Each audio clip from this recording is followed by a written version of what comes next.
I was on my knees, scrubbing the oven. The scent of heavy-duty degreaser and burnt carbon was thick, choking the air in my $60,000 kitchen. I wasn't cooking. I was managing a stain. My knuckles were raw, but the rhythm of the scouring pad was the only thing keeping the noise in my head quiet. Then I saw it jammed behind the bottom heating element, a small, crumpled bank receipt. I pulled it out, my fingers slick with gray foam. It was a withdrawal for $200,000. I stared at the date. Last Tuesday, the day. Claire said we were visiting her mother. I laughed once, a dry, jagged sound that didn't feel like mine. Maybe it was an old investment, a mistake. But the signature at the bottom was a perfect, shivering copy of my own handwriting. Handwriting I hadn't used in months. The back door exploded open before I could even stand. Boots on my hardwood. Heavy. "Lewis Jackson, don't move!" A voice roared. I didn't reach for a phone or a lawyer. I just looked at the receipt in my gray, sudsy hand. I saw Claire standing on the patio, her face a mask of practiced terror, and I realized I hadn't been managing my life at all. I'd been the only one following the rules while she was rewriting the manual. But before I tell you how I turned my own blueprints into a cage for the woman I loved, if you're finding this story as intense as I lived it, please hit that like button and subscribe to Family X Revenge. It helps me share these real family experiences. Now let's go back to where the grid truly failed. 3 months before I was face down on my kitchen tiles, I was the man everyone wanted to be. We were at the Silver Oaks Charity Gala. The air smelled of expensive lilies and floor wax, and I was adjusted into my tuxedo, feeling the familiar, comforting weight of my 1974 Rolex Submariner. It hadn't ticked in 3 years, but I still wore it. It was a piece of engineering that didn't need to work to tell me I'd made it. "Lewis, you're hovering again," Claire whispered, leaning into me. She looked radiant in champagne silk, her pearls catching the light of the chandeliers. To the room, we were the gold standard. I'd spent 20 years building Jackson Construction from a single used backhoe into a $30 million consultancy, and Claire had been the soft hand that smoothed the rough edges of my ambition. I managed the structures, she managed the soul of the family. At least, that's the blueprint I'd drawn. I walked to the pledge podium, ready to sign over $10,000 for the new children's wing. It was a gesture of control, a public marking of my territory. I handed the attendant my black card, my thumb tracing the embossed letters of my name. I didn't even look at her when she swiped it. I was too busy watching the mayor nod to me from across the room. "I'm so sorry, Mr. Jackson," the girl stammered. Her voice was small, but it cut through the jazz music like a saw through dry timber. It's, it's been declined." I felt a heat crawl up my neck, not a frozen heart, but a slow, embarrassing burn. I took the card back, checking the chip as if it were a faulty circuit. "Try again," I said, my voice dropping into that low, management tone I used for failing subcontractors. "Your machine is having a glitch." Claire appeared at my side instantly, her hand cool on my wrist. But she wasn't looking at the card. She was looking at the guests, who had started to turn their heads. "Oh, Lewis," she sighed, her voice loud enough for the table of donors behind us to hear. "Not again," I told the doctor. "The new dosage might cause these lapses in reality." She turned to the attendant, her eyes brimming with a fake, shimmering pity. "Please excuse him. He still thinks he's running the company." The silence that followed was heavy, like the moment before a building collapses. I stood there, a $30 million man, suddenly reduced to a case to be handled. I looked at the graying hair in my reflection in the polished marble pillar. For 20 years, I'd measured every angle, every bolt, every beam, but I'd never looked at the foundation of my own marriage.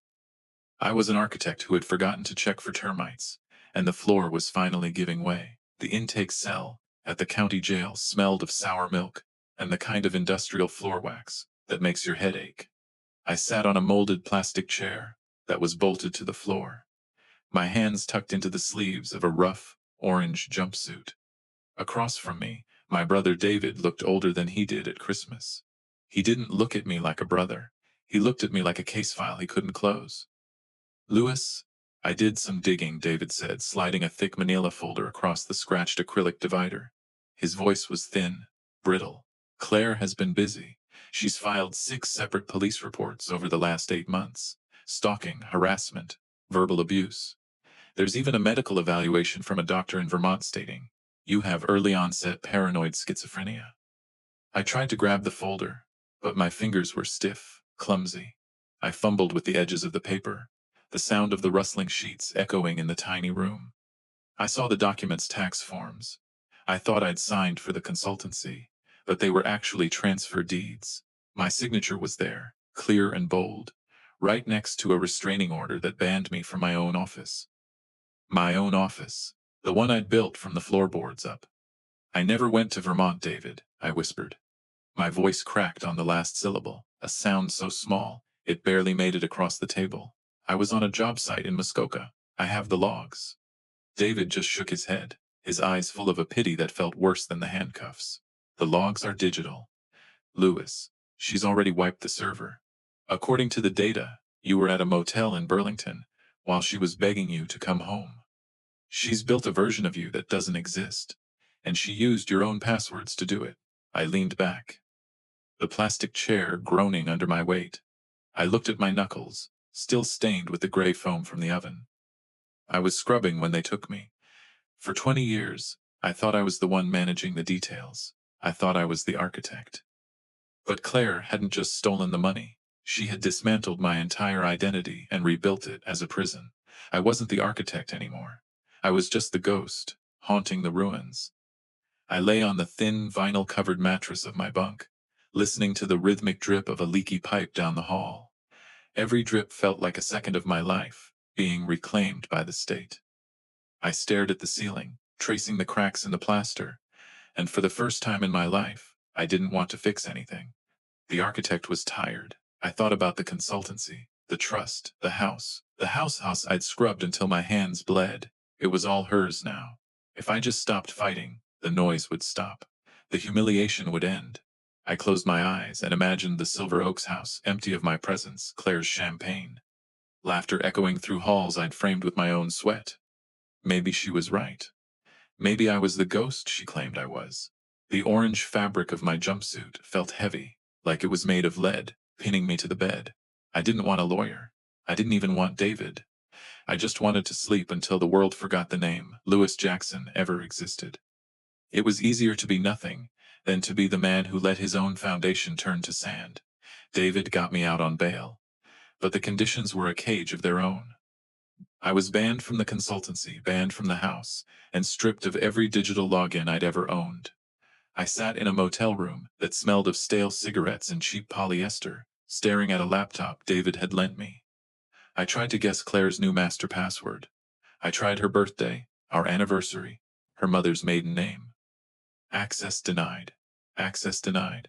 I felt like a man trying to open a bank vault with a toothpick. After the 10th lockout, I didn't scream. I just closed the lid and looked at my hands. They were shaking, but they were still the hands of a builder. I realized then that I was fighting Claire in a world she owned, the digital one. But I was the one who poured the concrete. I remembered a job site from 3 years ago, Hangar 4 at Teterboro. Claire had insisted on managing the renovation for her charity's flight logistics. I'd handled the structural work. While she was busy picked out the marble for the lobby, I'd installed a hardwired, air-gapped backup server in the utility room. It wasn't on the network. It wasn't in the cloud. It was a physical ghost. And if I could reach it, I'd find every log she thought she'd wiped. Violating bail was the first time I'd ever intentionally broken a rule.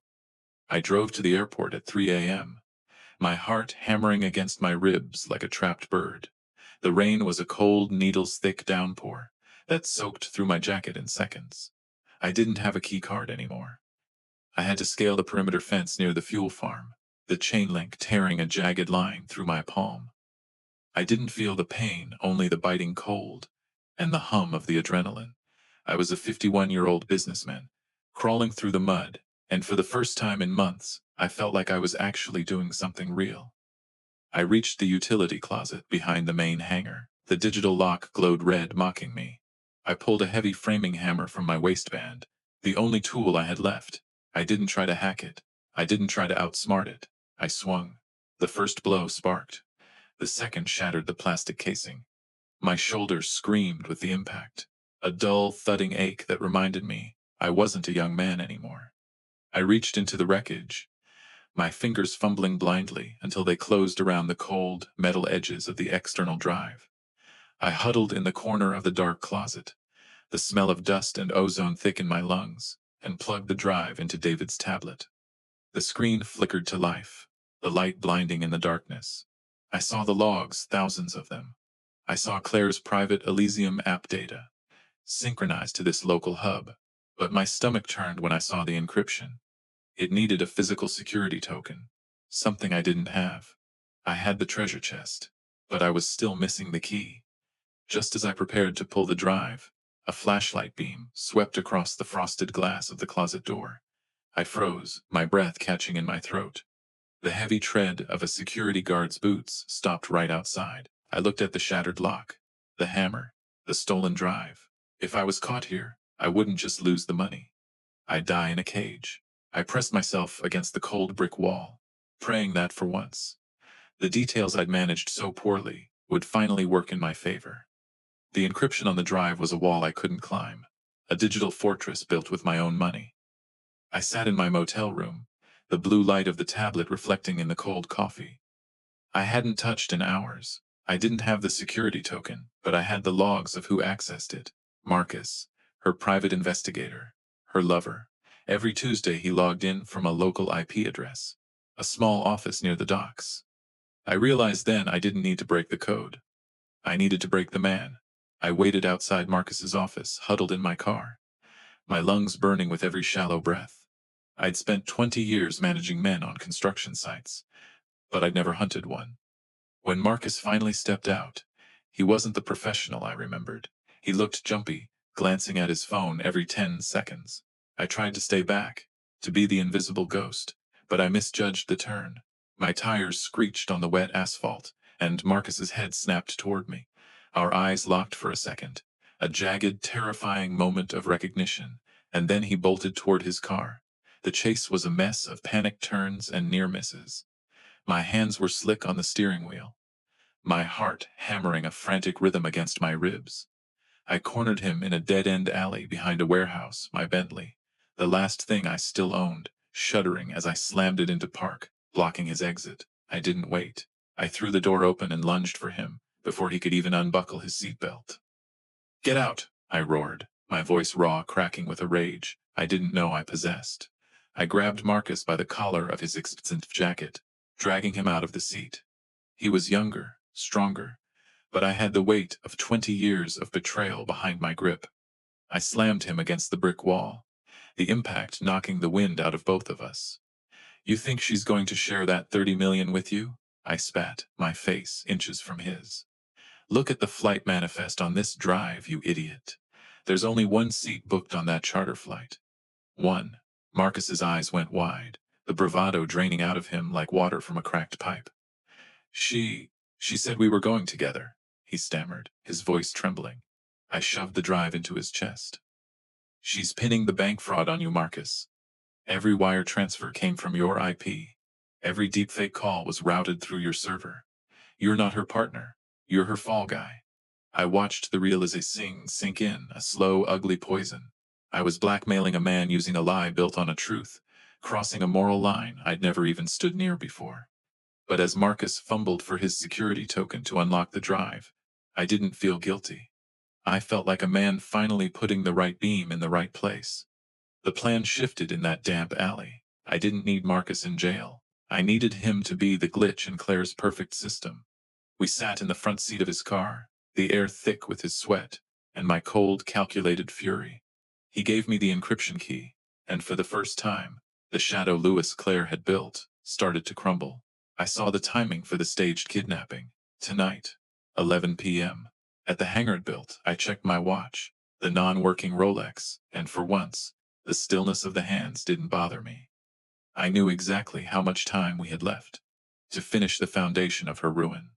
The blue and red lights of the FBI cruisers bounced off the corrugated metal walls of Hangar 4, turning the crime scene into a jagged, flickering mess. Claire was being led away in zip ties, her silk dress torn at the hem, her face finally stripped of that shimmering mask of pity. She didn't look at me. She looked at the ground, her shoulders slumped like a building with a failed core. Marcus had handed them everything. The logs, the security tokens, the recording of her drawing her own blood. David stood by the hangar door, his face ashen. He'd kept me out of a cell, but the cost was etched in the new lines around his eyes. He was under internal review for the DOJ. Login I'd pressured him for, and I knew our Sunday dinners would be silent for a long, long time. I reached out to touch his shoulder, but my hand stopped an inch away. My palm was still taped from the perimeter fence, the jagged scar, a permanent blueprint of the night. I stopped being a victim. The consultancy is gone now. The Shadow Lewis Claire created left too much wreckage in the bank's ledgers to ever fully repair. I live in a one-bedroom apartment near the shipyard, a place that smells of salt air and cheap plywood. It's small, and the walls are thin enough that I can hear the neighbor's TV. But the foundation is solid. I don't have to manage anyone's soul here. I just have to manage my own. I spent this morning on a new job site, back on the tools for the first time in 2 decades. My back aches, and my lungs are heavy with dust, but the math is honest. I took off my Rolex, the one that still hasn't ticked since the gala, and dropped it into the wet concrete of the new foundation. I watched the gray sludge swallow the gold and the history, sealing it away forever. Some things aren't meant to be fixed. They're meant to be buried, so you can build something better on top. If this story touched you, or made you think about the foundations of your own life, I'd really appreciate a like and subscribe to Family X Revenge. It helps me continue sharing these real experiences. Thanks for listening.